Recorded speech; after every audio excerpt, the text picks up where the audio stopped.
Boa tarde a todas e todos que nos acompanham. É um prazer dar sequência ao nosso Congresso Nacional de Direito Tributário Internacional, nesse formato inovador. E hoje nós teremos uma mesa que sintetiza e tenta localizar todas aquelas questões que foram propostas pelos painelistas, pelos participantes do Congresso. Nós vamos dividir um pouco, eu vou fazer esse trabalho de dividir entre os colegas de mesa esses questionamentos. Então, uma forma de recuperar aquelas questões que foram colocadas durante o Congresso. Eu vou passar a palavra ao Eugênio, do IBDT, para que ele possa fazer as apresentações da mesa, da composição, fazer algum encaminhamento. Depois eu pediria, então, a palavra de volta para poder justamente endereçar os questionamentos. Boa tarde a todos, meus colegas de mesa, e a todos que nos acompanham. Bom dia, boa tarde a todos, boa tarde, obrigado, professor José Maria Arruda, pela apresentação. Gostaria aqui inicialmente de agradecer ao IBDT pelo convite de participar como moderador dessa mesa com distintos e reconhecidos profissionais na área tributária. É um grande prazer, uma grande honra estar aqui fazendo parte do painel aqui com todos vocês. Reitero o agradecimento ao IBDT, nas pessoas dos professores Luiz Flávio Neto, Luiz Eduardo Chueri. É um grande prazer, muito obrigado. Bom, fazer uma breve apresentação aqui dos meus colegas de painel, que tenho certeza aqui que a audiência já conhece todos, mas fica aqui um grande prazer apresentá-los de qualquer forma. Primeiramente, o nosso presidente, José Maria Arruda de Andrade, professor livre docente da Universidade de São Paulo. A Ana Carolina Mongli Lodz, se eu falar errado, Ana Carolina, sobrenome, desculpa.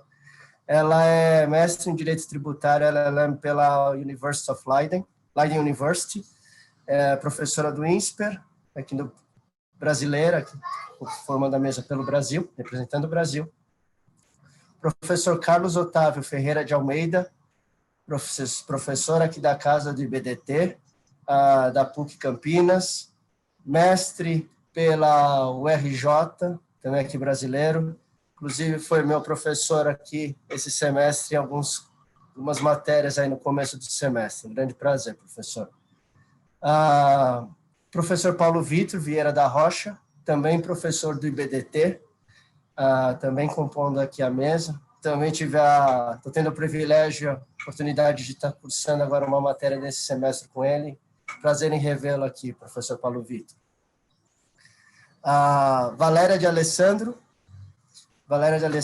está na Argentina. Olá, professora Valéria. Professora da Universidade Católica da Argentina. Bem-vinda aqui ao painel. Boa tarde. Professor Ricardo Maito da Silveira. Olá, professor.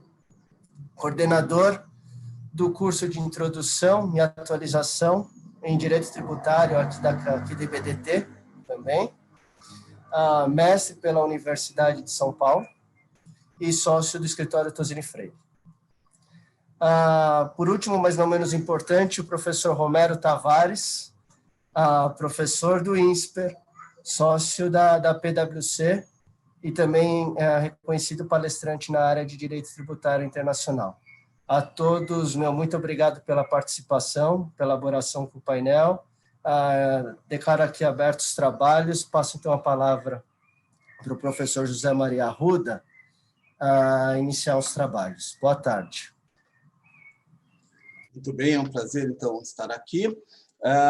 Eu vou começar só apenas explicando um pouco, né? Durante o Congresso, nós fomos recebendo diversos questionamentos durante as apresentações, né? E de acordo com os temas das mesas, então nós buscamos, respeitando os temas dessas mesas, nós buscamos compilar um pouco, aglutinar algumas desses questionamentos. Na medida do possível, nós colocamos o nome do formulador, e eu vou distribuir aqui aos meus colegas esses questionamentos, né, meus colegas de mesa, mais ou menos de acordo aí com os temas de predileção, tá bom? Então, para que dê tempo para que todos possam fazer comentários, né? E eu peço que as respostas sejam mais, na medida do possível, objetivas. Eu já vou passar a elas, tá bom? Então, eu vou fazer duas perguntas para o Ricardo Maito, em primeiro lugar. A primeira foi formulada pelo João Américo, e ele questiona, Ricardo, quais são as proposições da OCDE em relação aos impactos de novas tecnologias baseadas em serviços, né? Daí temos todas aquelas siglas, Internet as Service, IaaS, PaaS, SaaS, WaaS, BaaS, algo que você conhece bem, que é um tema relacionado com o painel sobre pilares 1 e 2 que abriu o Congresso, né? E na mesma linha a gente também pode pensar no plano doméstico. Então, tentar recuperar essa discussão das novas tecnologias diante desses dois contextos. A segunda pergunta vem da Luna Pantorra. Ela faz uma questão sobre a tributação do licenciamento de software sobre a perspectiva do Brasil, especialmente após a solução de consulta COSIT de 2017, que tem relação, então, com um tema debatido lá pelo ministro Gurgel do Superior Tribunal de Justiça, no último bloco de ontem. Então, eu começo com essas duas questões ao meu querido colega de BDT, Ricardo Maito. Obrigado, José Maria. Bom, primeiramente, eu gostaria de cumprimentar os coordenadores do Congresso, né, que claramente já é um grande sucesso, né, tem feito bastante sucesso há anos, e esse ano, apesar de a gente não estar juntos fisicamente, esse sucesso se mantém. Então, parabéns aí ao professor Luiz Eduardo Chueri, Luiz Flávio Neto e ao Rodrigo Maito. Cumprimento os meus colegas de painel, quero dizer que é uma grande alegria participar desse painel. E assim, como a gente tem bastante pergunta para discutir e pouco tempo, eu vou tentar ser bastante objetivo e direto nas questões. Nós temos duas questões aqui que foram feitas pelo João e pela Luna, que dizem respeito, que conversam um pouco com o primeiro e o último painel do dia de ontem. Então, a primeira questão feita pelo João é qual é a abordagem, a proposição da OCDE em relação à tributação dessas novas tecnologias, né, IA, SaaS e assim por diante. Então, eu acho que a pergunta é bastante pertinente, porque a gente sabe que na audiência existem muitos estudantes, né, e nem todo mundo está familiarizado com todo esse contexto histórico da criação do BEPS e dos pilares, né? Então, no início do Congresso ontem, a gente falou muito sobre os pilares 1 e 2, então eu acho que é válido essa pergunta, porque dá a oportunidade de a gente resgatar, dar alguns passos atrás para tentar entender o contexto disso. A OCDE, pelo menos em matéria de tributação da renda, ela não está propondo soluções direcionadas para produtos especificamente, né? Então, a pergunta do João foi, como é que vai ser tributado na proposição da OCDE uma operação de SaaS, IaaS e assim por diante. O que a OCDE está propondo em relação à tributação da renda é algo voltado para a tributação de modelos de negócio, né? Então, uma vez que tenha sido identificado que muitas empresas hoje, né, a partir do que se chama de digitalização da economia, podem operar, podem gerar lucro tributável em várias jurisdições, em vários países, sem ter presença física, o problema que se criou foi justamente, né, como tributar esses lucros, né, como assegurar que os países envolvidos, especialmente o país, a jurisdição onde está o mercado consumidor, possa tributar o lucro que é gerado nesse tipo de transação. O que a OCDE propõe, então, quer dizer, historicamente, no aspecto da economia digital, é aquilo que está refletido na ação 1 do BEPS, no relatório que foi emitido há alguns anos atrás, e a proposição são basicamente três, né? A primeira delas é tentar remodelar a ideia de elemento de conexão, né? Ou seja, criar-se o que se chama de New Nexus Approach, tentar definir diretrizes que poderiam conceder ao país, ao estado da fonte, a possibilidade de tributar uma transação, né, o lucro gerado em uma transação, a partir de elementos, né, que conectem aquela atividade e o país, né? E esses elementos não necessariamente vão estar vinculados à presença física. Essa é a primeira proposição que vem lá no relatório da ação 1 do BEPS. A segunda proposição é justamente você ter uma tributação à fonte, o que não é uma novidade para nós no Brasil, né? A gente já tem isso no Brasil, então pode ser uma novidade para outros países, mas no Brasil não é. E a terceira proposição é o que se chama de Equalization Tax. Equalization Tax é uma forma de tentar tributar um estrangeiro que desenvolve uma atividade num determinado país, comercializa bens e serviços digitais num determinado país, para que ele seja equiparado em termos tributários a uma pessoa que faz aquela mesma transação do ponto de vista doméstico, né? Tentar tratar os nacionais e os estrangeiros da mesma forma. O Equalization Tax é uma proposição que, inclusive, já foi adotada por alguns países, a exemplo da Índia. Então, isso é o que veio no relatório da ação 1 do BEPS. Depois, a gente dá um salto, e isso são proposições, é claro que não existe um consenso ainda, e a gente chega na ideia dos pilares 1 e 2. Né? O que são os pilares 1 e 2? Basicamente, em linhas bem gerais, o pilar 1, a ideia que advém do pilar 1 é basicamente tentar se tributar as transações que são geradas no âmbito de economia digital, olhando para o grupo econômico, e não apenas, né, para o país da jurisdição, o estado da fonte, ou o estado da residência. A ideia é tributar o grupo econômico. Então, olhar para o grupo econômico, tentar definir, a partir de uma alocação ficta, o que seria o lucro atribuível a cada jurisdição, o estado da fonte, a todas as jurisdições envolvidas numa transação cross-border, para tentar definir qual é a parcela que seria atribuível a cada um dos países. Esse é o espírito, digamos assim, do pilar 1. E o pilar 2, complementando esse conceito, a ideia que advém do pilar 2, basicamente é tentar coibir aquele tipo de prática que é bastante comum, especialmente nas empresas de tecnologia, que conseguem, novamente, operar em diversos mercados consumidores sem ter presença física, de alocar parcela significativa dos seus lucros para países com baixa tributação. Então, o que o pilar 2 propõe são medidas que possibilitem ajustes na base tributável de grupos econômicos para assegurar que em cada país você tem uma tributação mínima, um lucro tributável mínimo. Tá? Essas são as proposições que a OCDE tem. Então, na ação 1 a gente tem 3 ideias e agora mais recentemente pilar 1 e 2. O que é importante para a gente discutir aqui, basicamente, é o seguinte: são proposições da OCDE, não existe um consenso, o que a gente vê nos últimos anos é uma grande falta de consenso, né? A ideia é que exista uma metodologia uniforme até o final desse ano, talvez no ano que vem. A gente viu ontem no painel a opinião do professor Chueri, por exemplo, né? É muito cético em relação a isso. Eu me alinho com essa posição, acho que é muito difícil a gente pensar em ideias como essa de uma tributação de grupo, né? Imagina a complexidade que isso não gera. Então, acho que é muito difícil se atingir um consenso, né, nessa discussão.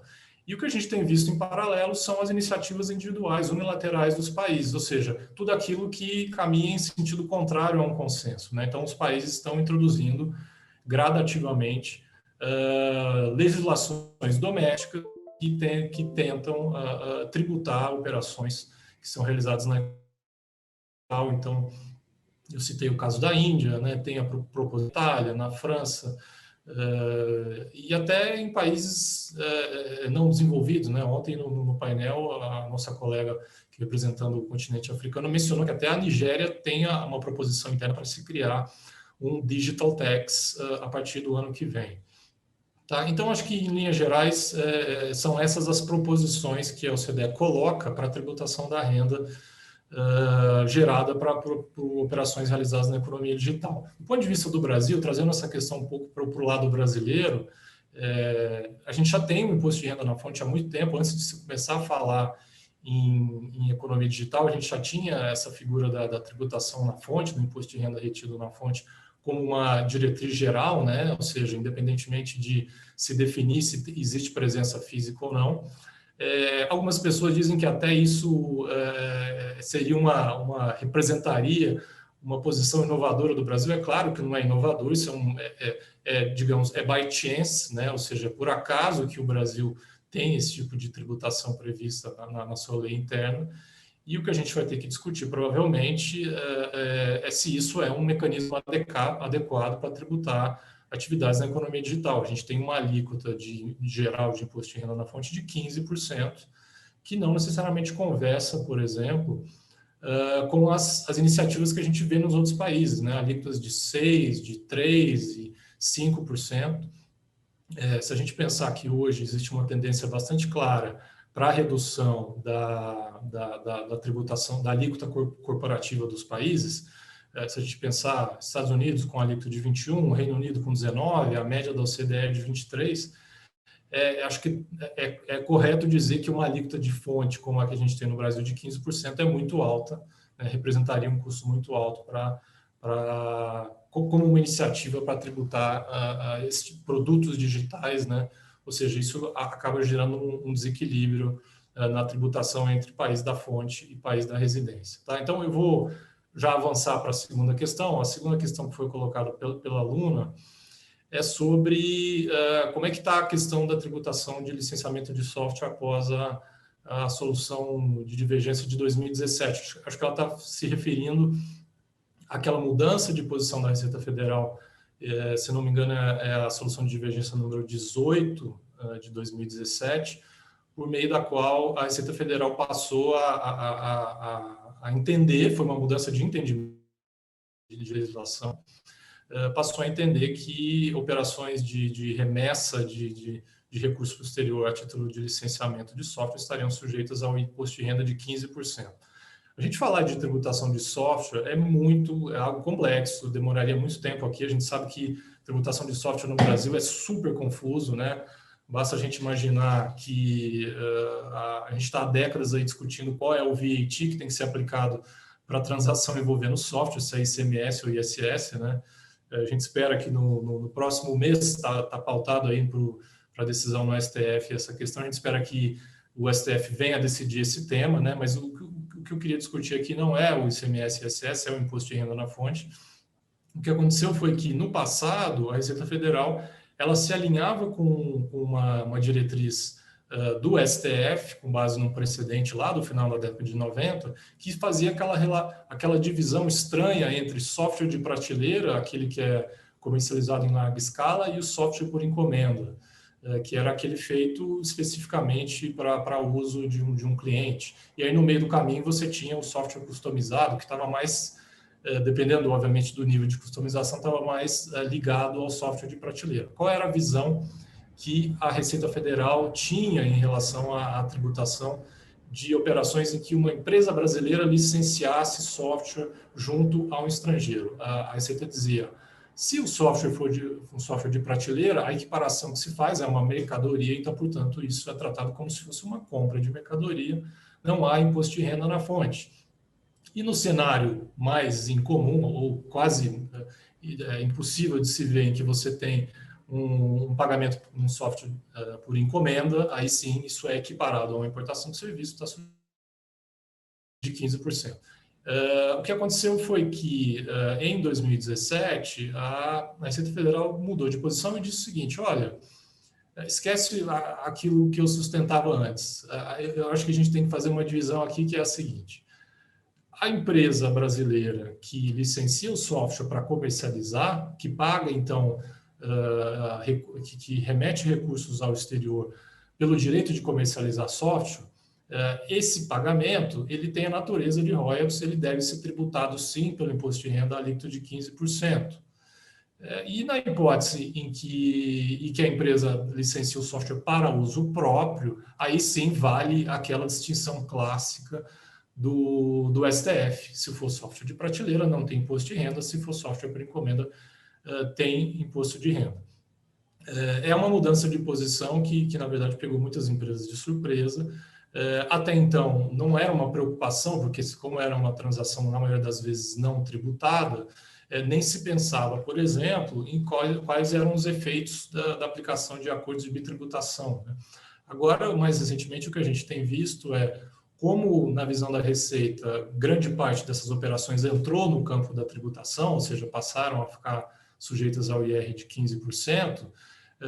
Então, nas hipóteses em que eu tenho remessas em que envolva a aplicação de acordo de bitributação, eu tenho que me voltar para o acordo e aí, enfim, pela aplicação do acordo, o entendimento da própria OCDE, essas transações, quando envolvem licença de distribuição de software, ou seja, a situação em que uma empresa brasileira compra para revender, elas devem ser tributadas, elas devem ser qualificadas com base nos acordos de bitributação, com base no artigo 7º, e o que significa dizer que o Brasil não poderia tributar pelo imposto de renda na fonte essas transações. Esse tema está sendo judicializado agora, né? É um tema recente, a gente vai ver como é que ele vai evoluir, porque, como eu disse, até então não se discutia muito a aplicação de acordos de bitributação para esse tipo de remessa. Na maioria das vezes era uma remessa que não ficava sujeita à tributação.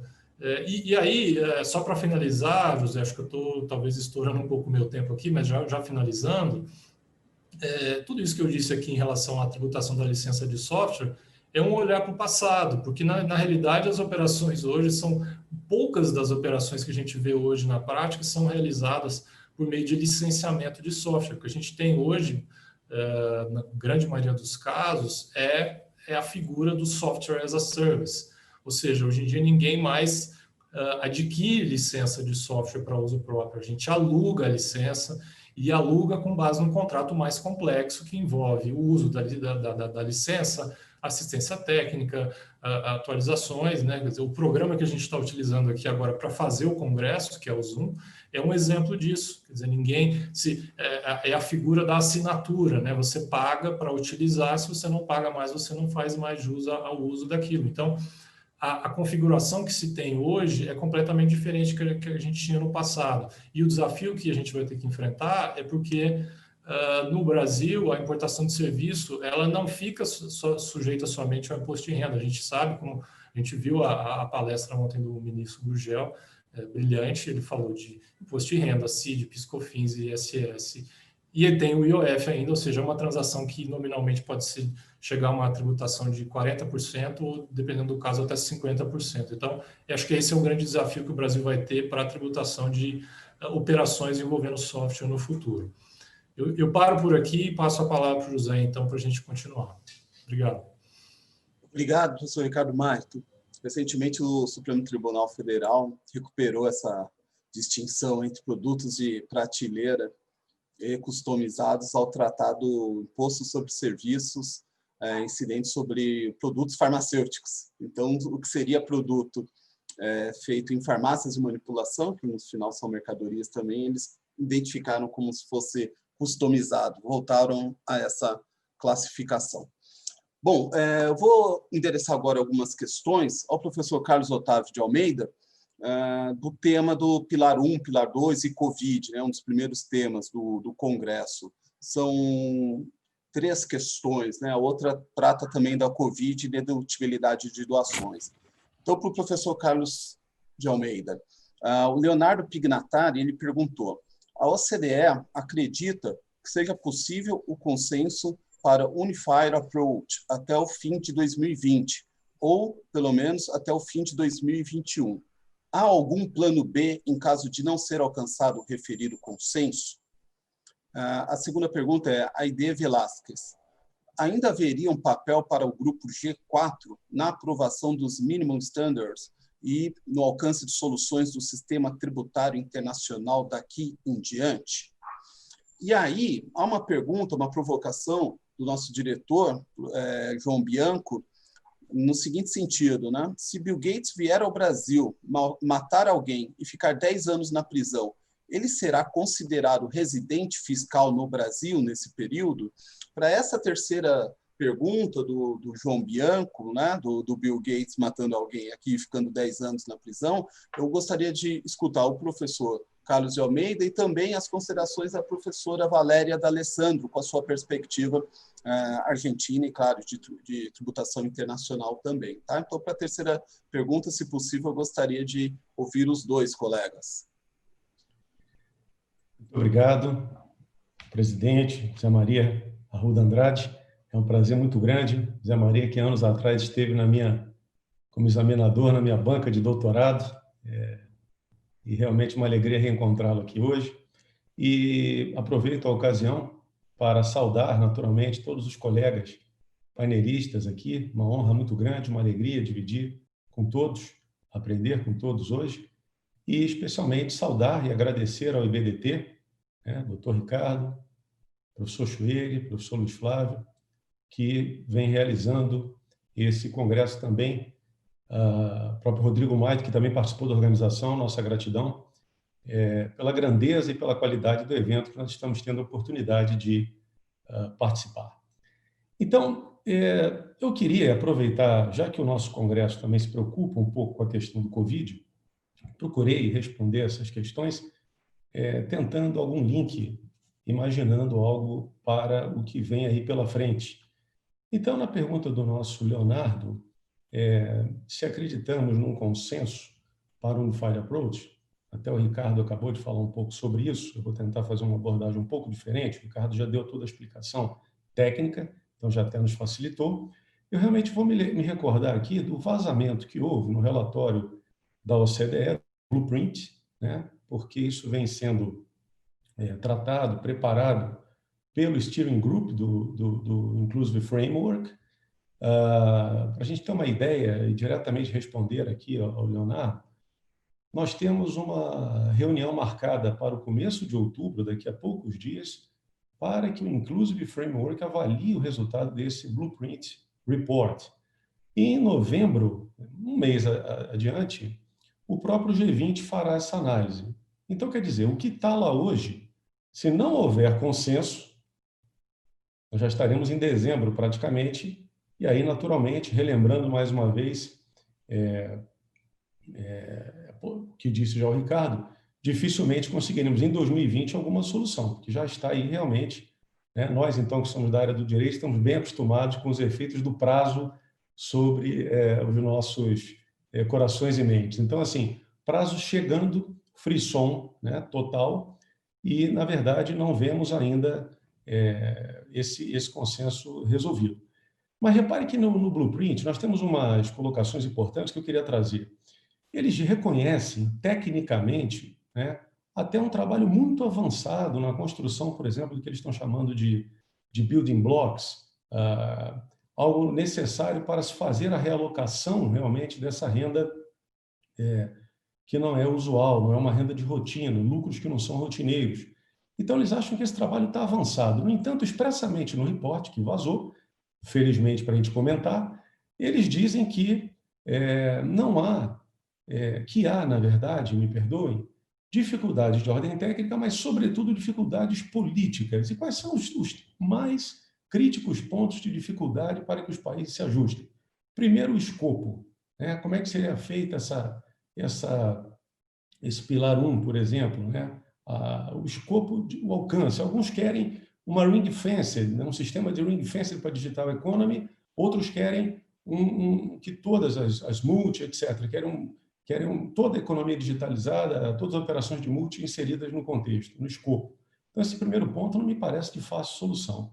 Segundo ponto crítico, do ponto de vista político, quanto de lucro deve ser atribuído às market jurisdictions, por exemplo, para efeito de aumentar o poder tributário delas, onde se localizam os consumidores, os usuários, os market jurisdictions. Então, também não há ainda esse patamar, esse threshold, ele não está claro ainda. E nós já estamos nos aproximando da reunião de outubro. Terceiro ponto seria quanto à tax certainty, a certeza que essa amount A, essa quantia A, que seria alocada para a tributação dos market jurisdictions, ela, na verdade, estaria para além de um threshold, de um patamar, em que você teria presença física, arm's length, para calcular a quantia B. Mas os países divergem, uma vez que, para calcular a B, portanto, tudo aquilo que exceder a isso seria suscetível de tributação na fonte, né, nos market jurisdictions, como explicou muito bem o Ricardo. Essa quantia B, por exemplo, eles discutem se no cálculo, né, por exemplo, de lucros que são calculados em virtude de gastos com marketing, com distribuição, basicamente, se eles também, quando são prioritariamente conseguidos, esses lucros, por via digital, ainda que no marketing, ainda que na distribuição, isso não devesse ser também, na verdade, incluído na quantia A e não na quantia B, aumentando, portanto, a tributação dos países de fonte. Então, não há também consenso político. Vejam que são pontos nervosos, pontos nevrálgicos do processo. E, por fim, o próprio escopo da quantia B, né? Enquanto uns querem diminuí-la, outros querem alargá-la. Então, na verdade, esses 4 pontos, Leonardo e todos congressistas, nós imaginamos que seria muito difícil avaliar politicamente em tão pouco tempo. Então, voltando ao painel de ontem de manhã, quando o professor Chueiro explicou muito bem também essa questão da ausência de presença física, e nós tivemos o professor Chueiro tão cético, dizendo, olha, eu não vejo possibilidade. E o doutor Flávio Araújo, nosso representante na OCDE da Receita, ele disse, não, eu estou otimista. A grande verdade é, será que há acerto ou erro? Eu entendo que, como a questão é política, a vontade política é insuscetível de medição cronológica, na minha leitura. Então, muitas vezes nos surpreendemos com arranjos políticos que antecedem aquilo que nós esperávamos. É raro, bem sei, mas por vezes ocorre. O mais natural, realmente acredito também, é que não consigamos em 2020 e para 2021 entra um novo cenário aqui, que é o seguinte, na verdade, hoje mesmo, recentemente agora, nós tivemos uma posição declarada pela presidente da Comissão Europeia, né, de que a União Europeia não medirá esforços, na verdade, para conseguir o consenso, porque a ideia é um consenso global, né, moderno, ela não vai medir esforços, mas em virtude da decisão tomada pelos Estados Unidos em junho, recentemente, se afastando das discussões, especialmente quanto ao Pilar 1, ela coloca que a União Europeia adotará medidas unilaterais no começo de 2021. Então, isso é muito sério. Se isso pode ser uma pressão política, pode ser realmente que se pretenda fazer, e se isso acontecer, a gente se afasta ainda mais do consenso também para 2021, como foi a pergunta. O que surge no cenário, então, para resolver o problema? No caso europeu, um pacote de auxílio do Covid-19 de 750 bilhões de euros. Como resgatar esse recurso? Como recompor esse pacote? Já se começa a falar, a OCDE falou essa semana também, o Pascal Santana falou, e a presidente da comissão disse na Europa, que a grande preocupação agora, além de um sistema moderno justo no aspecto dos digital taxes, também agora retoma com força a pauta os green taxes. Então, a tentativa, provavelmente, aí, de recuperação pós-Covid deve se basear nessas duas situações. Uma provocação, nós temos aqui presente, abrilhantando o nosso congresso, a professora Alison Christians, e ela publicou um artigo propondo, inclusive, para ajudar a recuperação, para combater os males do Covid, um pilar 3, uma vez que se nós estivéssemos, né, que até ficou chamado de Global Excess Profit Tax, né, um imposto para também gravar os lucros excessivos. Depois do Pilar 1 e do Pilar 2, entraria essa tributação, uma vez que já teria havido consenso em estabelecer os patamares, e essa tributação seria para aquelas multinacionais que auferiram lucros, né, nesse período em que muitos ou muitas outras empresas tiveram largos prejuízos. Então, seria uma forma de cooperar ou contrabalançar essa questão.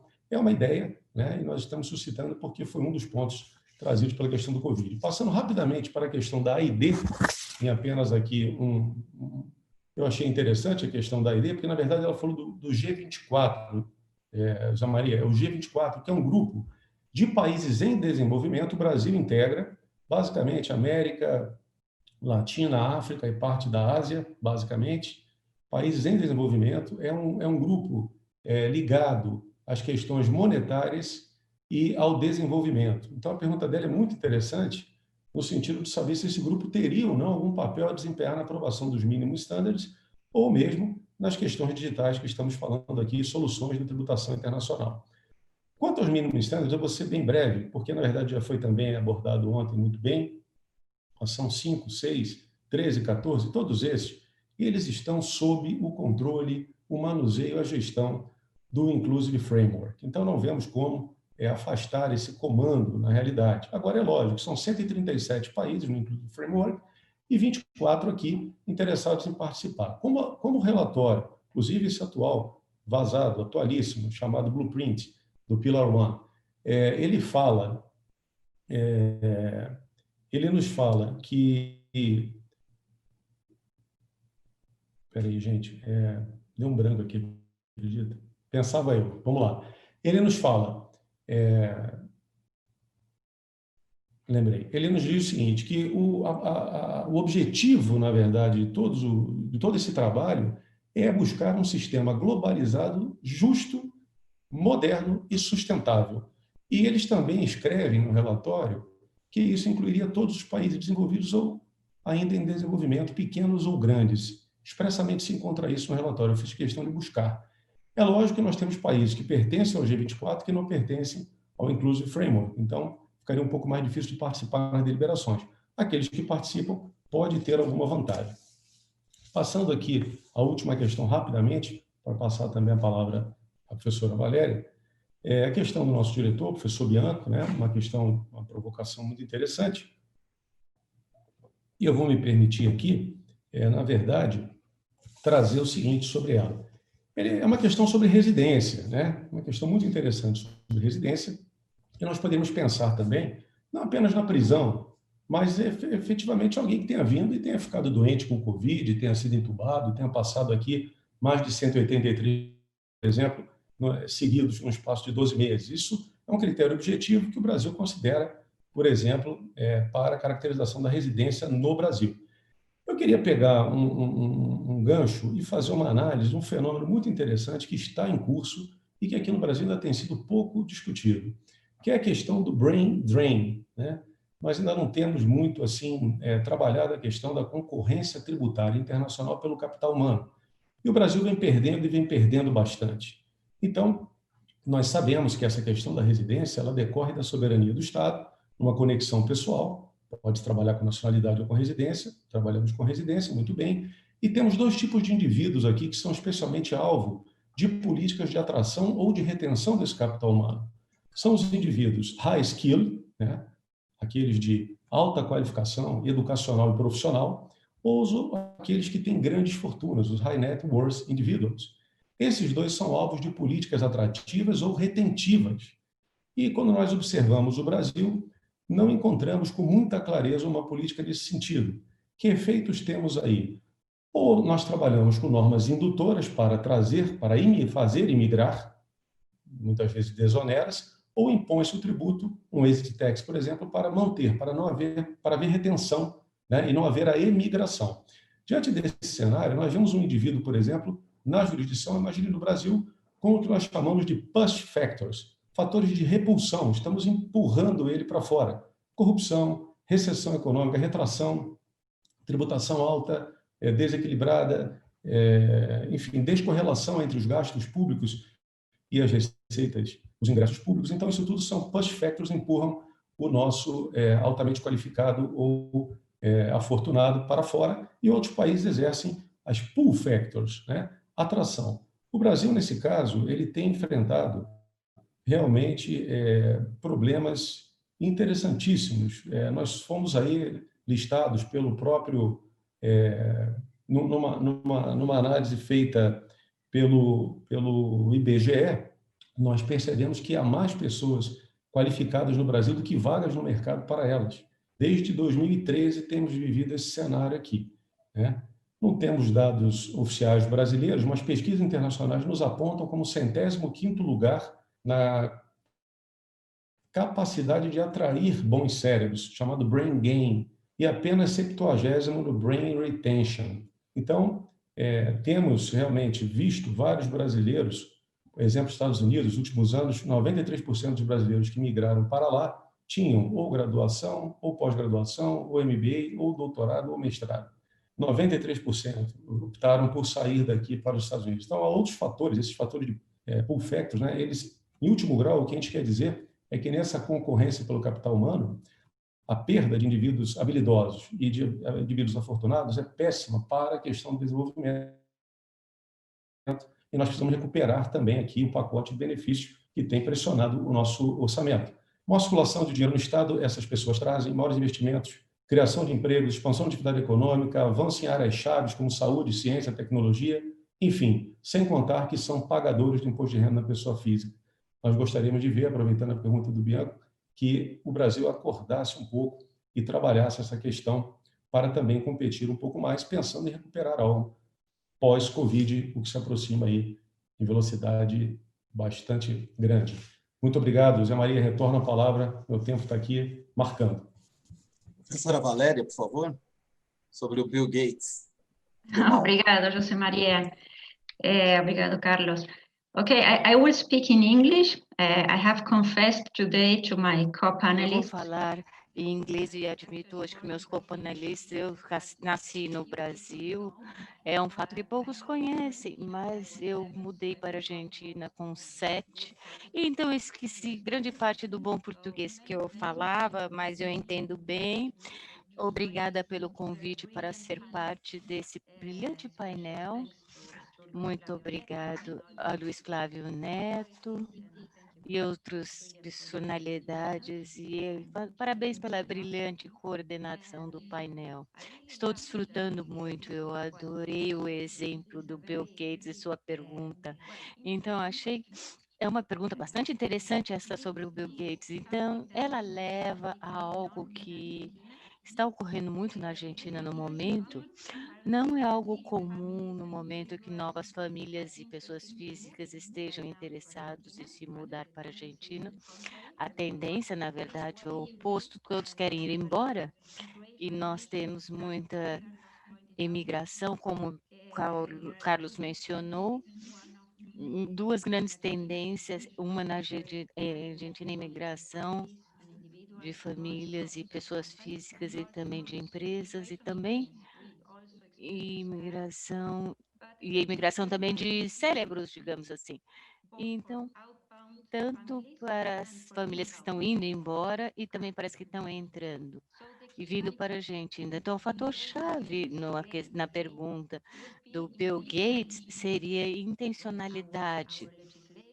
A nossa legislação, assim como autoridades tributárias, tendem a ter uma visão muito detalhada do que a pessoa, a família tem por intenção, independente de quantos dias são gastos na Argentina ou no exterior, quando uma família argentina está indo embora. E no caso, digamos, vamos pensar no Bill Gates ou qualquer o argentino que tem a intenção, não tem intenção de ficar aqui por estar preso ou doente, ou por questões trabalhistas, vem para cá para trabalhar. A legislação argentina, nestes casos, a pessoa, a empresa ou a família não adquira o status de residente argentino com os devidos impostos. Nós temos uma disposição na legislação. As autoridades tributárias estão acostumadas a ver esse tipo de situação e tendem a respeitá-la. E a intencionalidade é utilizada para as pessoas físicas indo embora. Na Argentina, muitas empresas e famílias estão enfrentando agora auditorias e avaliações tributárias, porque o fisco notou um abuso, um planejamento tributário, e acham que talvez o que se perdeu em contribuições, eles estão avaliando isso. Então, é comum isso na Argentina. E o Uruguai é um país muito sedutor comparado com a Argentina, porque o sistema tributário uruguaio, comparado com o nosso, é muito sedutor. E também o que ele falou sobre Covid, o que a Argentina fez com o Covid? Então, criamos novos impostos, aumentou a alíquota dos impostos e agora, hoje, estão abordando no Congresso e discutindo, e é bastante original, se diz falar imposto sobre propriedades, então, de ativos pessoais, é um tipo de imposto com alíquota bem alta, que vai sobrepor, passar por cima e vai pelo existente agora é quase 3% dos ativos no estrangeiro, agora tem mais um de 6% de nova alíquota nesses mesmos ativos devido ao Covid. Então, podemos ver aqui que, ao contrário de muitos outros países no mundo, onde a gente não está criando novos impostos, houve na introdução, Ricardo estava achando terrível, falamos de 15% de alíquota, aqui é 30% e 21% de IVA.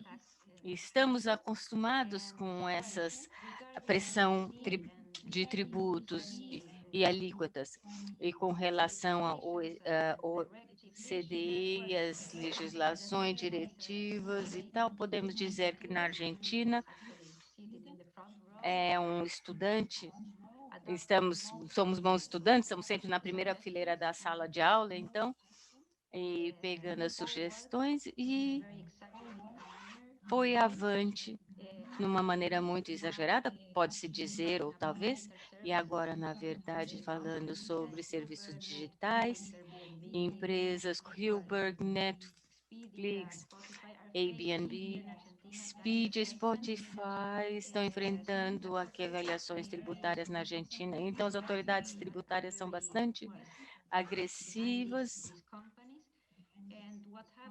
estão atrás dessas empresas, e o que está ocorrendo, lógico, assim como em muitas jurisdições, e o Brasil não é a exceção, é que eles tendem a atribuir toda a receita na Argentina, e o princípio é a substância da forma, embora a legislação não esteja muito bem clara ou bem redigida com relação à tributação, geralmente ocorre que as autoridades tributárias, os tribunais, são mais rápidos do que a legislação, e geralmente é assim que ocorre, é o que está ocorrendo com os serviços digitais. Então, temos disposições e impostos sobre produtos digitais vigentes na Argentina, e temos disposições para o VAT ou IVA e de provisionais, especialmente com relação a serviços digitais e atividade de economia digital também. E também temos exceções quando estamos falando sobre a exportação dos serviços digitais. Isso está funcionando atualmente nos tribunais argentinos. Em termos gerais, nós temos baixo de litígio. Isso é bom por um lado, mas nós temos o que nós chamamos, que é algo que é novo, relativamente novo e polêmico, impostos nas duanas da exportação de serviços digitais no geral. 12% e agora caíram para 5%. Então, sim, muito ocorrendo na Argentina, e ouvi dizer que também teve uma pergunta sobre doações e a dedutibilidade das doações. Nós também temos regras com relação a esse tipo de benefícios na Argentina, mas são interpretados de uma forma muito rígida. Na verdade, nós temos uma lista de entidades pelas quais que alguém pode doar, e só estas entidades estão disponíveis para doações que poderiam ser dedutíveis dos impostos. E também existe um tributo de presentes que é uma alíquota muito alta, era 22%, que é bastante caro, e esse gift tax, que é um imposto de presente, mas o custo também mais aplicável a doações. a intenção é de ser aplicado a nível federal. Então, muitas doações ocorrendo no momento na Argentina e também dentro das famílias e empresas, que não é dedutível de certa forma especial, só para estar, a ideia é para estar um passo à frente dessas grandes reformas que nós vamos ter que enfrentar no futuro muito imediato. Muito obrigada. Professor Valera, thank you very much. Now we'll call transfer price explanations from Professor Carolina. And I took note 3 questions from our attendees, and please choose 1 or 2 because we have a sequence with Paulo Vitor. Can you please control the time? Ana Carolina takes the floor. Choose, please, 2 or 1 question. So,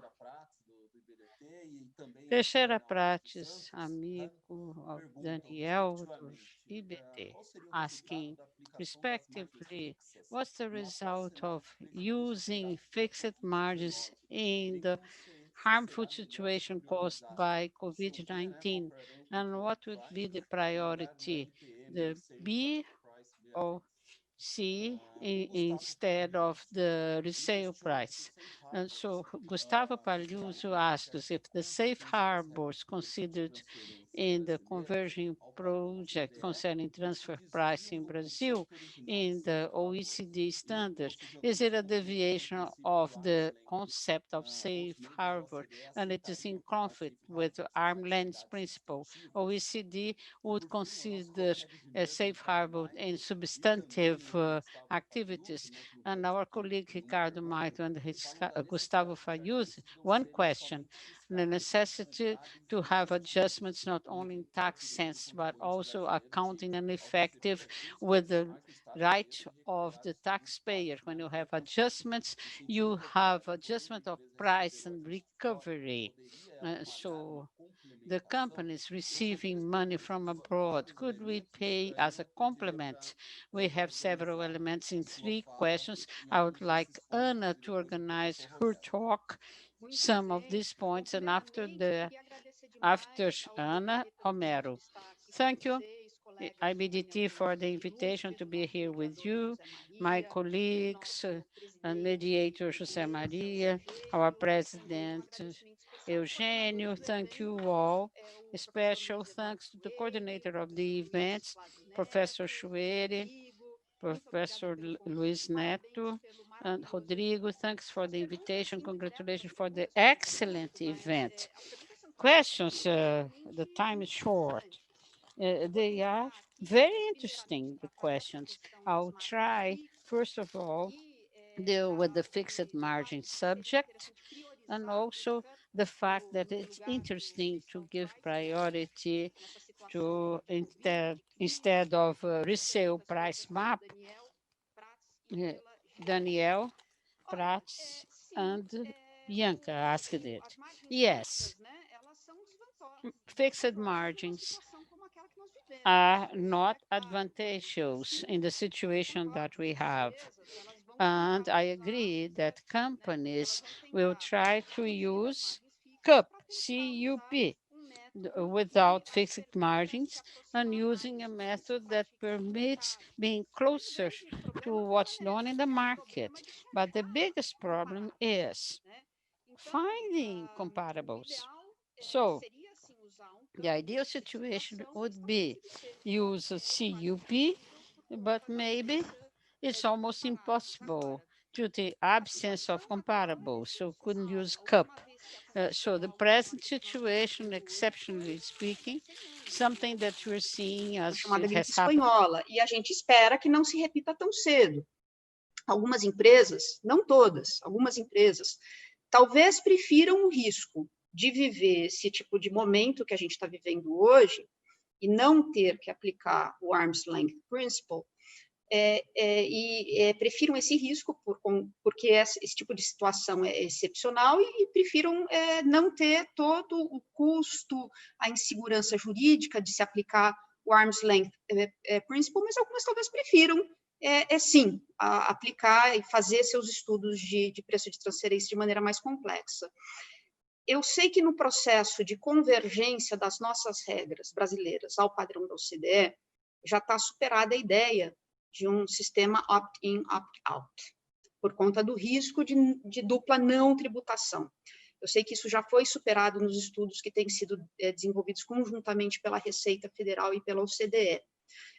Mas, só fazendo aqui, pensando alto com vocês, né? Mas se as margens que nós atualmente adotamos, essas margens fixas, se elas fossem modernizadas, atualizadas, detalhadas, porque a gente tem muitas poucas, né? Se fizéssemos estudos para melhorar essas margens fixas, ficando mais próximas do que seria um preço arm's length, essa situação atual, ela não seria tão complicada. Então, assim, a adoção de margens fixas, né? Se elas fossem todas atualizadas, modernizadas, e eu tivesse a possibilidade de um opt-in e de um opt-out, numa situação como aquela que nós estamos vivendo hoje, bastaria fazer um opt-out. Mas, novamente, eu entendo que essa ideia, aparentemente, já foi superada em função do risco de dupla não tributação. E, por fim, né, cabe lembrar que, quando a gente abandona o padrão de margens fixas e a gente parte para o princípio do arm's length, para aqueles que vão adotar APAs, que têm APAs, a situação atual também seria um problema. Como é que eles vão conseguir observar os seus APAs, né? Aliás, a gente tem já ouvido notícias de pessoas que estão no exterior, que estão repensando os seus APAs, porque nessa situação pandêmica, de crise econômica totalmente diferente, elas não vão conseguir cumprir. Agora, indo para a pergunta do Gustavo, que ele nos questiona, né, se os safe harbors considerados no projeto de convergência das nossas regras de preço de transferência ao padrão OCDE, se eles vão se desviar do conceito original do safe harbor e, eventualmente, conflitar, né, afrontar o princípio do arm's length, eu entendo o seguinte, que a consulta, por conta dos objetivos dela, e quais são os objetivos dessa consulta conjunta, que hoje ela está aberta para ser, conjunta da OCDE e da Receita Federal, que está aberta para ser respondida pelos contribuintes, pelas associações. Então, a ideia dessa consulta é exatamente estudar, fazer uma pesquisa para que se estude e se ajude o Brasil a desenhar safe harbors e os APAs, que no projeto de convergência, que é um projeto que pode ser traumático, a gente tem notícias de outros países que sofreram um pouco com isso, né, nesse projeto de convergência, para que esse projeto de convergência ele nos permita não perder completamente a simplicidade e a segurança jurídica que hoje nós temos na nossa legislação. Então, a gente pensa que haveria, então, essa vontade, essa disposição por parte da OCDE, principalmente da Receita Federal, de se aplicar os safe harbors para situações um pouco mais amplas, exatamente porque a gente quer manter no nosso sistema um nível mínimo de simplicidade e de segurança jurídica. Mas, por outro lado, a própria consulta, ela parece explicar que os safe harbors eles não deveriam ser aplicados a casos complexos e com grande risco de preço de transferência, nos quais não se consiga desenhar esse safe harbor que se aproxime minimamente do princípio do arm's length. Então, eu acho que há uma preocupação, a gente sente na consulta pública uma preocupação por parte da Receita Federal e da OCDE em se desenhar safe harbors de uma maneira suficientemente cuidadosa para que eles não se distanciem demais do princípio do arm's length, porque nesses casos, se eles se distanciarem do princípio do arm's length, a ideia da consulta, então, seria nos jogar para um APA, não para um safe harbor. Agora, essa semana, nós tivemos uma alegria imensa de receber na BDF, na Associação Brasileira de Direito Financeiro, a Receita Federal, a OCDE, e especialistas de preço de transferência de grandes empresas e grandes escritórios, e, a convite da OCDE, nós recebemos representantes de alguns fiscos estrangeiros. Nós recebemos também, nesse encontro virtual, representantes dos fiscos dos Estados Unidos, de UK e do México, né? Então, além deles nos contarem como é que tem sido a experiência deles no desenho de safe harbors, a gente nota que aquela recomendação que a OCDE faz, de que, na medida do possível, os safe harbors eles sejam desenhados e pensados de maneira bilateral, que essa recomendação ela é muito importante. Se nós pudéssemos fazer esse tipo de trabalho, se a Receita Federal pudesse fazer esse tipo de trabalho com os mais importantes parceiros comerciais do Brasil, nós talvez conseguiríamos juntos, né, a chegar a um safe harbor mais próximo do que arm's length, dar mais segurança jurídica para as partes e evitar situações de dupla tributação. Então, essa recomendação me parece ser muito importante. Mas a grande verdade é que, no que diz respeito a esse processo de convergência, nós estamos caminhando, né? Estamos aqui num momento de estudo, de análise, de discussão, e é por isso que eu acho bastante importante a gente considerar com carinho a possibilidade de se responder a essa consulta da Receita Federal e da OCDE, porque somente com os nossos inputs que nós poderemos ajudá-los a tentar construir esses caminhos do Safe Harbor, das APAs ou outras soluções. E daí eu deixo a terceira pergunta para o meu colega de painel, para o Romero. Muito obrigada, gente. Boa tarde a todos. Também economizando tempo, queria agradecer o IBDT, o professor Luiz Chueiro, Luiz Flávio e todos os meus colegas panelistas aqui. Não posso me furtar a tentar, dentro do pequeno tempo aqui alocado, a comentar um pouco as primeiras duas perguntas, porque elas têm absolutamente tudo a ver com o trabalho que eu tenho desenvolvido junto com a CNI nesses últimos 3 anos, especificamente sobre esse assunto, em apoio à Receita Federal e à OCDE também, e a diversos países, especificamente, com quem a gente vem tratando nesse ambiente aí de cooperação e confiança mútua.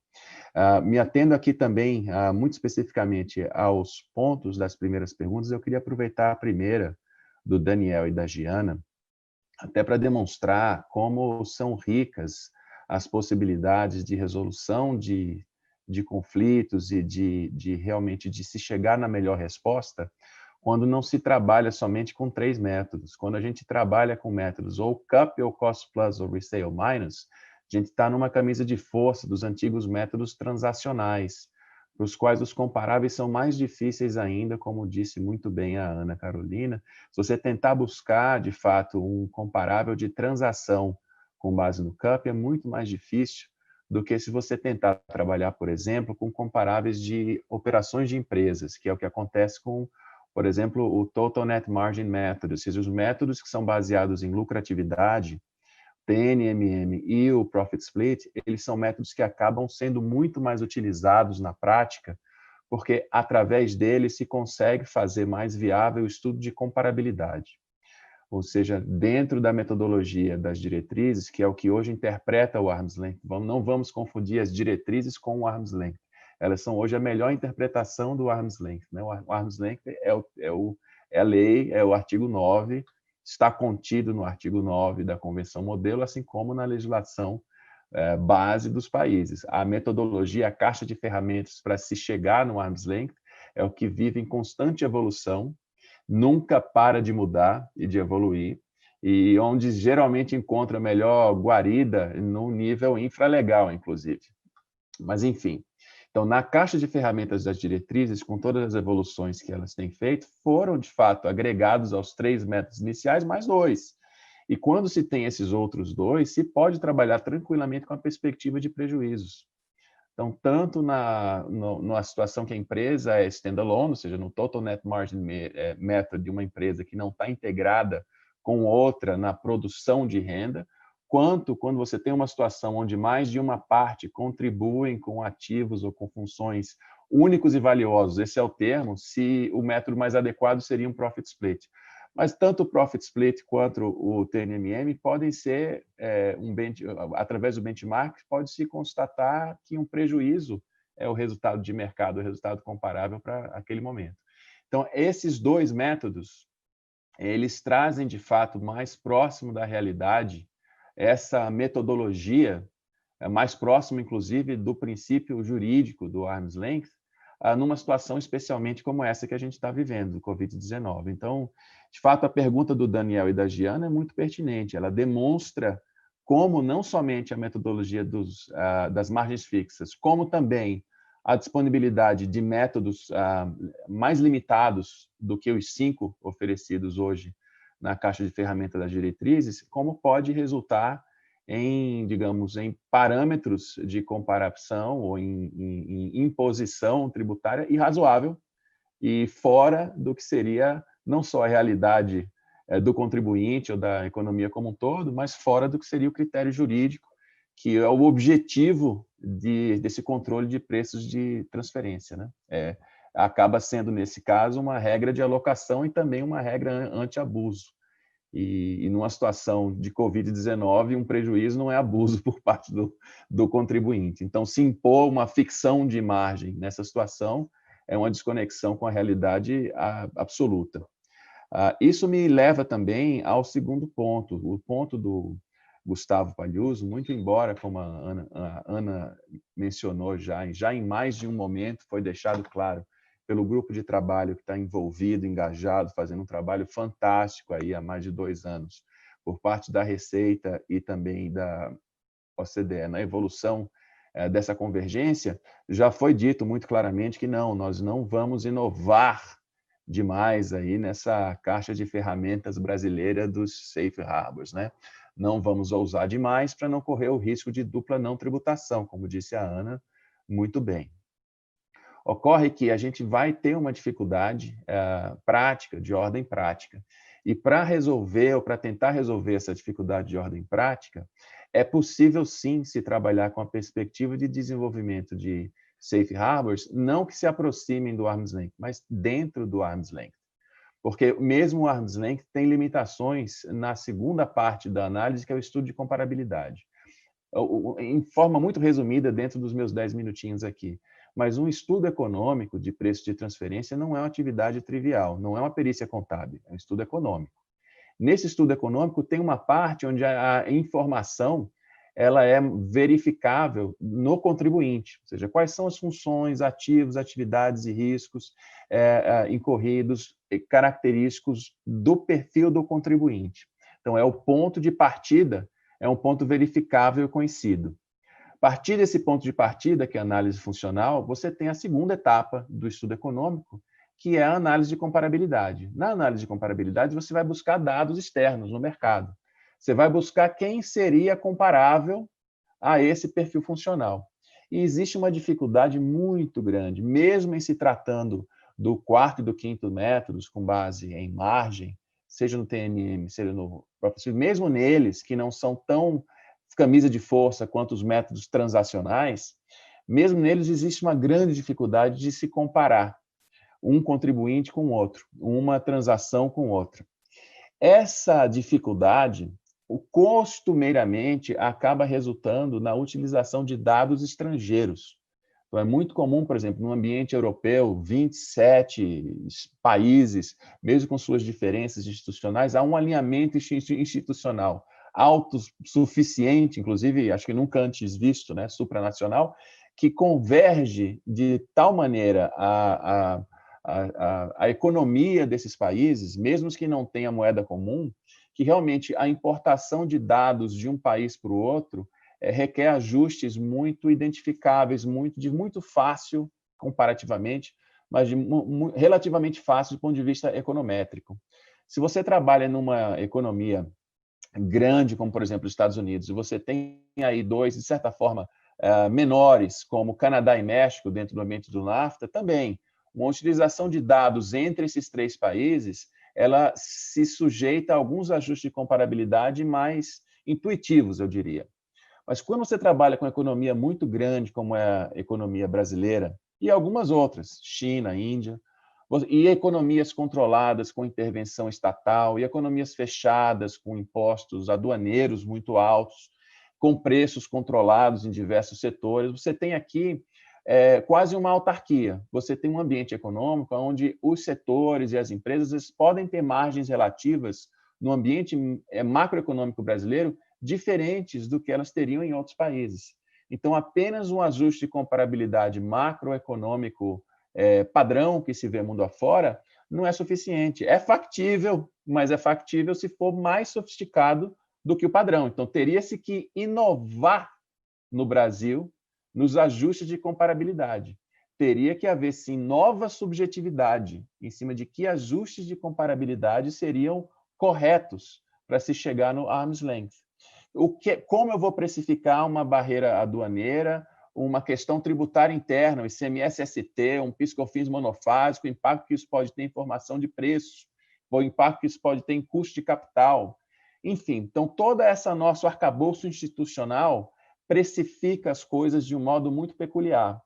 Por conta disso, os ajustes de comparabilidade seriam importantes, seriam talvez diferentes, inovadores e complexos. Então, esse grau de insegurança, incerteza, complexidade não é menor do que o grau de insegurança ou incerteza e complexidade que a gente teria para tentar fazer agora um sistema opcional, sim, opt-in, sim, é o que a gente defende, onde se poderia talvez utilizar cooperativamente com a Receita Federal, por exemplo, dados do SPED. Se trabalhar com a realidade do mercado brasileiro, observando 1000 aspectos necessários aí de sigilo fiscal, por exemplo. Mas, enfim, eu acho que a gente tem condição, sim, de, trabalhando na premissa de que a opção de todos é o Brasil não ser uma jabuticaba azeda, né? De o Brasil realmente não ser uma tomada de 3 pinos, como eu costumo dizer, pode até ser melhor, mas não cabe em lugar nenhum. Então, se a gente tiver, de fato, no nosso sistema as diretrizes, a caixa de ferramentas nas diretrizes, isso é espetacular. Os 5 métodos das diretrizes, isso é espetacular, a gente precisa disso. Na proposta, inclusive, que eu tenho feito, a gente trabalha com a ideia de que, na nossa lei, a gente teria o equivalente ao artigo 9, 9.1 e 9.2. A gente concederia por lei interna. Isso não é padrão nem no ambiente OCDE. Até ajuste correspondente a gente poderia garantir pela legislação doméstica. Então, se a gente faz isso, é muito difícil se argumentar a qualquer país membro que o país não convergiu completamente ao padrão arm's length.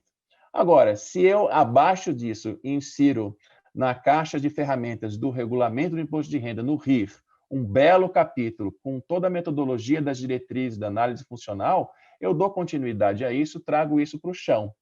E ali eu poderia, sim, por economia processual, quase numa ideia de transação, eu poderia ter uma remissão a uma instrução normativa onde a Receita poderia pré-publicar o que poderia ser o resultado de uma análise de comparabilidade unilateral feita pela Receita, com base nos dados da Receita, para determinados perfis funcionais. Ora, se a análise de comparabilidade está dentro da metodologia das diretrizes, apenas a base de dados é uma base de dados que, se não utilizada, seria secreta. Então, se aquela base de dados é utilizada, e até com apoio dos países, aí eu gostei muito do ponto da Ana, com a colaboração de países parceiros, tudo bem, vamos inclusive usar a colaboração dos países parceiros para fazer aí uma importação de dados estrangeiros, uma conciliação. Mas, enfim, que algo se publique, e nessa linha de que é uma análise de comparabilidade, se poderia, no final do dia, ter, sim, respondendo à pergunta do Gustavo, um método que é absolutamente, não é nem compatível, é uma aplicação do Arm's Length Principle, não menos do que seriam os ajustes de comparabilidade inovadores e mais complexos que a gente vai ter que fazer para adaptar dados estrangeiros. Bom, com os 30 segundos finais aqui, eu concordo, sim, com o ponto do Ricardo, e acho que o Gustavo também fez, de que, na hipótese de ajustes efetivamente feitos, que isso não deveria ser somente uma ficção de imposto de renda. Então, se a gente trabalha com uma multinacional e a gente define que o preço justo, o preço de mercado, o preço adequado para fins de imposto de renda é X, isso deveria também ter um reflexo aduaneiro e deveria também ter um reflexo de remessa nas duas vias. Então, com isso, eu encerro aqui meus comentários aqui. Espero que dentro dos 10 minutos.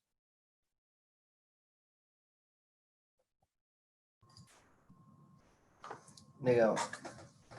Obrigado, professor Romero. Obrigado, Ana Carolina, professora Ana Carolina, pelos comentários, muito pertinentes. Agora, vou passar a palavra para o professor Paulo Vitor. Professor Paulo Vitor, aí duas perguntas que vieram endereçadas da nossa audiência, pelo Michel Presepioca e pelo Tiago Albuquerque. Uma relacionada à harmonização do ISS, PIS e COFINS, no seguinte sentido, se haveria alguma exigência constitucional para que se harmonizassem as regras de ISS e de PIS e COFINS, as premissas e conceitos sobre exportação e importação de serviços. E a do Tiago diz respeito, voltando um pouco ao tema central do Congresso, da tributação da Covid, a questão, de novo, de dedutibilidade de doações, no contexto da Covid, desculpa. Se aquelas doações feitas por empresas, nesse contexto, nessa situação da pandemia, quando feitas no interesse público e também no interesse da própria empresa, se é possível, sim, sustentar a dedutibilidade. Então, o Tiago até trouxe um exemplo de um banco, onde o banco faz a doação, tem um interesse público por conta disso, para melhorar um problema sanitário, que é conhecido para todo mundo, mas com isso, a pessoa jurídica, a empresa, ela tem um ganho de imagem, institucional de imagem. Ela, do ponto de vista até particular, ela ajuda na manutenção daqueles clientes. O público, em geral, pode se identificar, sim, com aquela empresa, tá bom? Passo a palavra para você, professor Vitor. Paulo Vitor. Bom, boa tarde a todos, praticamente boa noite já. Eu queria cumprimentar meus colegas aqui de mesa, Eugênio, Zé Maria, Ana Carolina, Romero, a Valéria, meu amigo Ricardo Maito. Agradecer, obviamente, o convite, na pessoa do nosso presidente do IBDT, Ricardo Maris de Oliveira, e dos professores Luiz Eduardo Chueiro e Luiz Flávio Neto, e Rodrigo Maito, para compor essa mesa também. E queria começar pelo enfrentamento da primeira questão que foi colocada, fazendo uma espécie de um disclaimer inicial, que essas perguntas a gente internamente tentou juntar algumas perguntas e temas, e não estranhem eventualmente vocês que fizeram as perguntas, porque estou aqui me referindo, por exemplo, ao Michel em relação à pergunta dele, se a redação não foi, às vezes, exatamente essa. Então, até nos corrija se eventualmente a gente interpretou equivocadamente as perguntas de vocês. São perguntas em relação às quais, às vezes, a gente pega um pouquinho de surpresa com, por exemplo, essa do Michel, do tipo, nossa, não tinha pensado nisso, e algumas outras, como é o caso da segunda pergunta que eu estou enfrentando, às vezes já tem alguma reflexão prévia a nossa.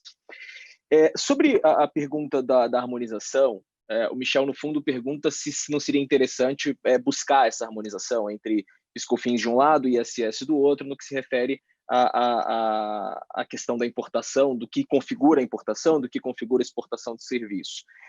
Quando ele fala em interessante buscar e tudo mais, é que eu fiquei me perguntando se, na verdade, em termos mais normativos, se ele não quer discutir se haveria algum dever aí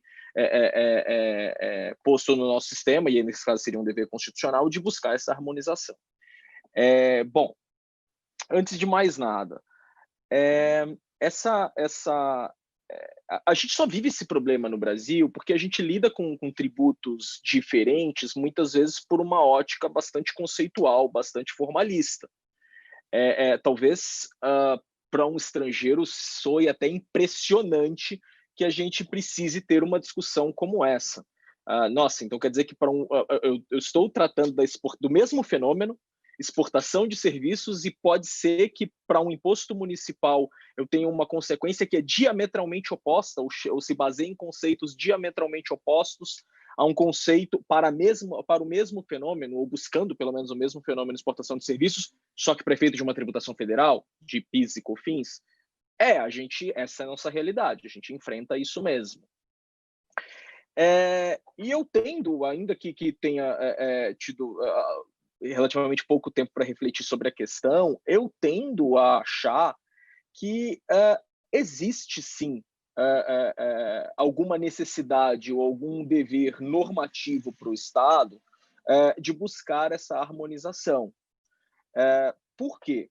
Bom, em primeiro lugar, os alemães costumam falar bastante de um conceito que eu tenho uma dificuldade enorme de traduzir para o português, que é a palavra, é uma decorrência da igualdade na jurisprudência deles, é uma palavra que é Folgerichtigkeit. É dificílimo traduzir isso para o português, mas um professor alemão me disse uma vez que, na opinião dele, a palavra mais próxima disso em inglês seria internal consistency. O legislador, quando ele faz determinadas opções, ele precisa ter alguma coerência. Se ele adota um parâmetro para para atingir uma determinada finalidade hoje, não viola, de certo modo, a igualdade, que para atingir uma finalidade equivalente amanhã, ele adote o parâmetro oposto. Então, e afinal de contas, quais parâmetros e quais finalidades nós temos em termos de tributação pelo ISS e pelo PIS e o PIS/COFINS? Vamos chamar PIS/COFINS assim. Bom, me parece que estamos falando de tributação sobre o valor agregado, de alguma forma. Mas o ISS não é bem isso, é um tributo que é cumulativo e tudo mais. Ainda que não seja, estamos falando de transações internacionais e, no mínimo, de algo indiscutivelmente comum nos dois, que é princípio da origem e princípio do destino. Então, a própria gênese da tributação pelo PIS e pela COFINS de importação de bens e serviços vem a ser implementação de princípio do destino. E a própria gênese da desoneração de PIS e COFINS vem a ser, me parece isso bastante claro, a adoção do princípio do destino novamente. Ou seja, eu desonero a origem porque o destino vai tributar. Então, eu tenho essa lógica para exportação e para importação, e me parece haver exatamente essa mesma lógica para efeito de ISS. Eu preciso equalizar. Isso, aliás, surge já no debate da gênese do IPI na importação. Muita gente criticou, na época, a incidência do IPI na importação, que aquilo ali era imposto de importação. Não, aquilo ali é a adoção mais óbvia do princípio do destino. Se o produto industrializado no exterior não se submete a uma determinada tributação a qual se submete o produto industrializado no Brasil, eu tenho um problema de origem e destino, eu tenho uma quebra de neutralidade. Bom, então se me parece haver a mesma justificação subjacente à desoneração de PIS, COFINS e ISS na exportação, a tributação de PIS, COFINS e ISS na importação, me parece haver como decorrência da igualdade, aí seguindo essa ideia de coerência, de consistência interna, seja lá como a gente vai traduzir isso, me parece haver um dever de harmonização. Principalmente quando se chega à conclusão de que, na realidade que nós temos hoje, as premissas, os conceitos que guiam a tributação municipal, e aqui eu vou tomar como parâmetro, até porque foi mencionado, o ISS do município de São Paulo e Receita Federal, a disparidade é muito grande. Não faz o menor sentido, não tem qualquer coerência com a justificação desses tributos ou sua desoneração, que se alguém está errado, o meu ponto é esse, não é possível que parâmetros tão distintos estejam ao mesmo tempo correto no sentido de atender à justificação do tema que a gente está discutindo, tributar a importação, desonerar a exportação. Então, sim, respondendo objetivamente a pergunta, eu acho que há um dever, sim, por parte do Estado brasileiro, me parece, num primeiro momento, que isso é matéria de lei complementar, para definir essa harmonização. Houve, querendo ou não, relacionada a essa, uma pergunta sobre o parecer normativo número 4 de 2016 da Prefeitura Municipal de São Paulo, numa tentativa de caracterizar a exportação de serviços. E se ele estava de acordo com a tendência jurisprudencial do STJ, revelada pelo ministro Gurgel de Faria, de adotar sobre o que seja resultado o conceito de resultado-utilidade para caracterização da exportação de serviço. Bom, Me parece super difícil responder essa pergunta por uma razão muito simples. O parecer normativo da Secretaria de Finanças de São Paulo é de dificílima interpretação. Eu tenho dificuldade de saber, afinal de contas, o que esse parecer quer dizer. Ele se vale de um grau de indeterminação de determinados termos, aí para usar uma distinção bastante conhecida do nosso querido professor Eros Grau, eu não estou falando de conceitos indeterminados, mas de termos indeterminados de conceitos. Eu tenho aqui uma indeterminação de termos que eu tenho uma dificuldade interpretativa enorme. Então, para mim, é difícil cotejar o que está no parecer normativo número 4 com a jurisprudência do STJ, que esta, sim, me parece mais objetiva, mais fácil de entender, mais fácil de ser objeto de dedução de determinados critérios. Claro que ela pode estar sujeita a algumas críticas, e aí, só para me ater a uma delas, eu citaria, eu grifei um texto aqui do próprio acórdão mencionado pelo ministro Gurgel de Faria, no recurso especial de número 587-403 do Rio Grande do Sul, está na penúltima página, em que, de fato, ali, talvez esse seja o único ponto do acórdão em que a suposta adoção do resultado como utilidade peca por falta de clareza mesmo. Quando se afirma o seguinte: o que importa, portanto, é constatar a real intenção do adquirente, contratante, na execução do projeto no território estrangeiro, de tal sorte que, quando o projeto, contratado e acabado em território nacional, puder ser executado em qualquer localidade, a critério do contratante, não se estará diante de exportação de serviço, mesmo que, posteriormente, seja enviado a país estrangeiro, salvo se dos termos do ato negocial se puder extrair a expressa intenção de sua elaboração para fins de exportação. Bom, primeiro, extrair do ato negocial uma expressa intenção de elaboração para fins de exportação é algo bastante difícil de interpretar, de objetivar. Segundo, me parece que o acórdão inteiro e a própria fala do ministro Gurgel de Faria ontem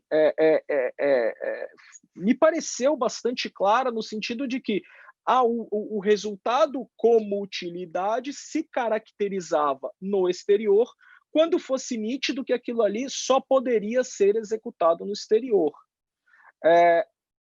Mas quando eu chego aqui num ponto do acórdão em que se diz a real intenção do adquirente na execução do projeto estrangeiro, de tal sorte que, quando o projeto contratado e acabado em território nacional puder ser executado em qualquer localidade, a critério do contratante não se estará diante de exportação de serviço.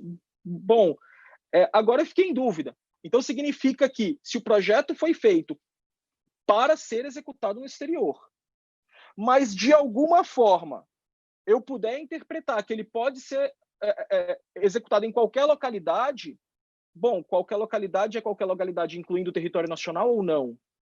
Eu já entrei numa zona cinzenta enorme.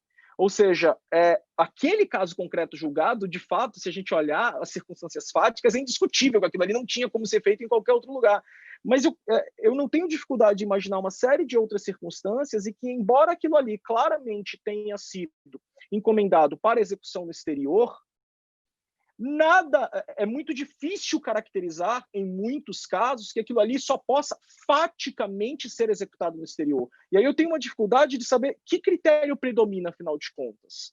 É o fato daquilo ali só poder ser executado no exterior em termos fáticos, ou, na verdade, é a intenção revelada no contrato de executar no exterior? Porque eu posso não ter as duas coisas conjuntamente na mesma relação.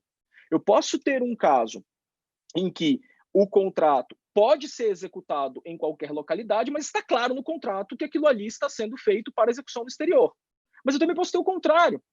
Eu posso ter um caso em que está claro que aquilo ali só pode ser executado no exterior, mas pelas características do projeto, por exemplo, mas essa real intenção no contrato pode não estar tão clara. Então, eu diria que há sim uma nítida tendência do STJ, me parece, em relação ao conceito de resultado como utilidade. A jurisprudência do STJ nessa matéria é muito mais clara e objetiva que o parecer normativo do município de São Paulo. me parece haver um descompasso muito claro, pelo pouco que se pode extrair interpretativamente do parecer normativo, me parece haver um descompasso, mas de todo modo, é preciso reconhecer que este acórdão, pelo menos, ele também não dá um enorme grau de segurança para o contribuinte em matéria de exportação de serviço. Bom, entrando no segundo ponto, que é a dedutibilidade de doações. Eu queria até confirmar, eu acho que eu tenho... O tempo, na verdade, eu acho que do painel já está estourado, né? Então, eu vou tentar me dar aqui 5 minutos para comentar essa questão. E aí, Eugênio, Zé Maria, me cortem e me interrompam a hora que vocês acharem que é adequado. Bom, já há um debate bastante adiantado e em ocasiões públicas, que eu vou aqui resumir em duas posições de duas pessoas, de dois ilustres professores, que são o Luiz Eduardo Schwerer e o Ricardo Mariz de Oliveira, sobre dedutibilidade ou não de doações. Eu tenho em uma posição, a posição do professor Ricardo Mariz de Oliveira, no sentido de que essas doações são renda, elas são renda disponível e não há como negar a tributação ou a indedutibilidade dessas doações. Eu tenho num outro ponto a posição do professor Luiz Eduardo Schwerer, no sentido de que pelo menos uma parcela dessas doações parecem estar abarcadas, pelo menos no Brasil, por regras de imunidade. E aí, claro, não há tempo aqui para aprofundar essa construção de regras de imunidade que o professor Schwerer faz, mas é importante só, talvez, resumir o que eu considero, talvez, os pilares da forma como ele enxerga o problema, que é, regras de imunidade no Brasil revelam situações onde há ausência de capacidade contributiva. E por que há ausência de capacidade contributiva? A ausência de capacidade contributiva, porque a capacidade contributiva seria, de certo modo, a capacidade de derivar recursos do domínio econômico para o domínio público, porque, afinal de contas, o imposto é um instrumento de derivação de recursos do domínio econômico para o domínio público. E quando eu dou para uma entidade pública, e aí ele vai construir no artigo que está prestes a ser publicado, ele vai construir esse conceito. Ele diz, bom, como eu posso pegar uma parcela de algo para derivar para o domínio público, se este algo na sua integralidade, ou seja, o montante doado, já está no domínio público? Claro que, em relação a isso, é preciso enfrentar um argumento relevantíssimo, que me fez pensar desde então sobre o ponto do Andrés Baez, que diz o seguinte, bom, mas aí eu estou atribuindo a quem doa, a um agente privado, de certo modo, a capacidade de fazer escolhas orçamentárias. Ou seja, em vez daqueles valores serem postos no orçamento público e o Estado definir as prioridades de gasto ou de despesa, eu tenho um determinado agente do domínio econômico que, perceba-se, um agente que faz as escolhas por meio da dedução de uma doação. Então, vamos supor, estou falando de uma doação de R$1 milhão, que vira uma dedução de R$1 milhão, e, portanto, este R$1 milhão passa a ter a sua destinação escolhida por esse agente que fez a doação. E aí ele responde, o Andrés Baez diz, eu não posso ter tamanha interferência de um agente privado em políticas públicas. O contra-argumento que eu extrairia do argumento do professor Schwerer, eu confesso que essa é uma pergunta sem resposta, eu estou refletindo sobre ela desde então, mas será que muitos ordenamentos constitucionais, e citando o exemplo do brasileiro, que assegura uma série de imunidades, não tolera e não deseja conviver com certa margem de liberdade para isso? Ou seja, será que essa não é uma das várias manifestações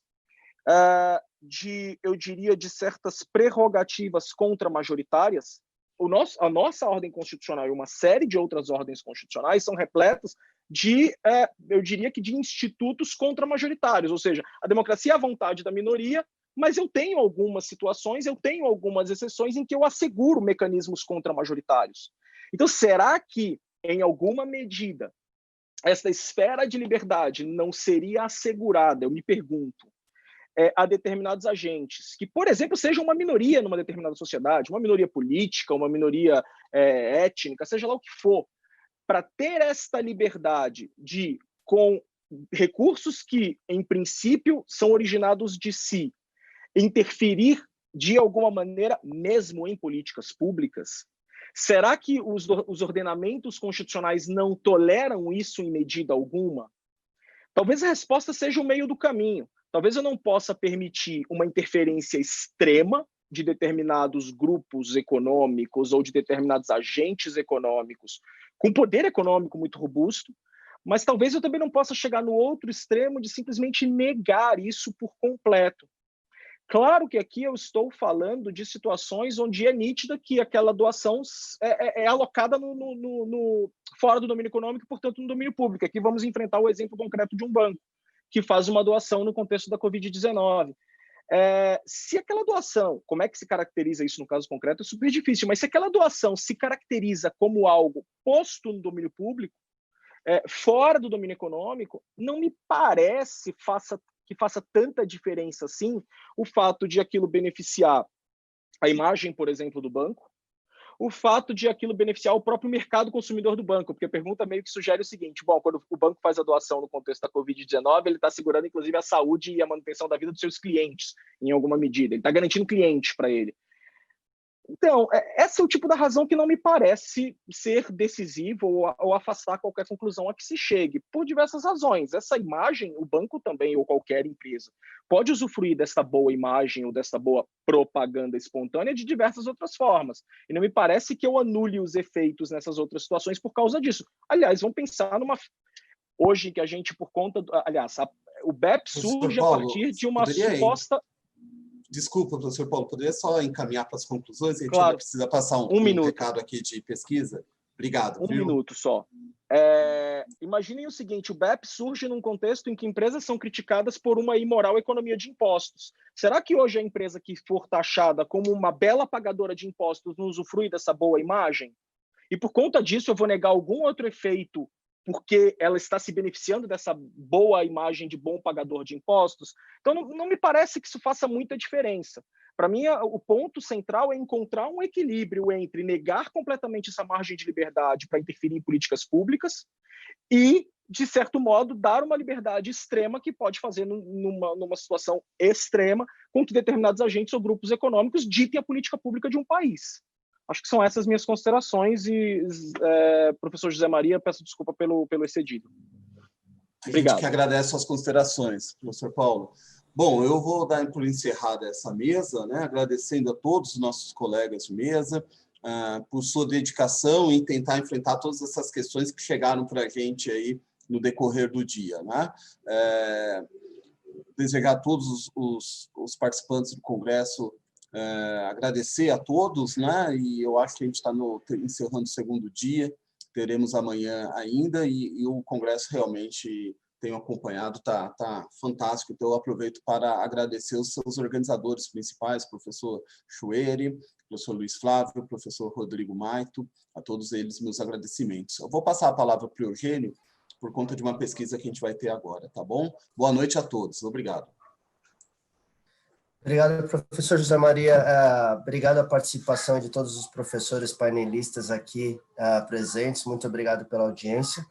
Só queria avisar para todos os participantes que, ao final desse painel, vai aparecer uma pesquisa sobre o segundo dia do seminário, para que vocês possam responder, e nós agradeceríamos muito a atenção e as respostas de vocês, tá bom? Para que a gente possa continuar melhorando e sempre ter um congresso que já é sabido e conhecido na área tributária. É um congresso muito importante na área tributária, mas algo que, se a gente sempre puder melhorar, a gente está aberto a isso. Muito obrigado a todos.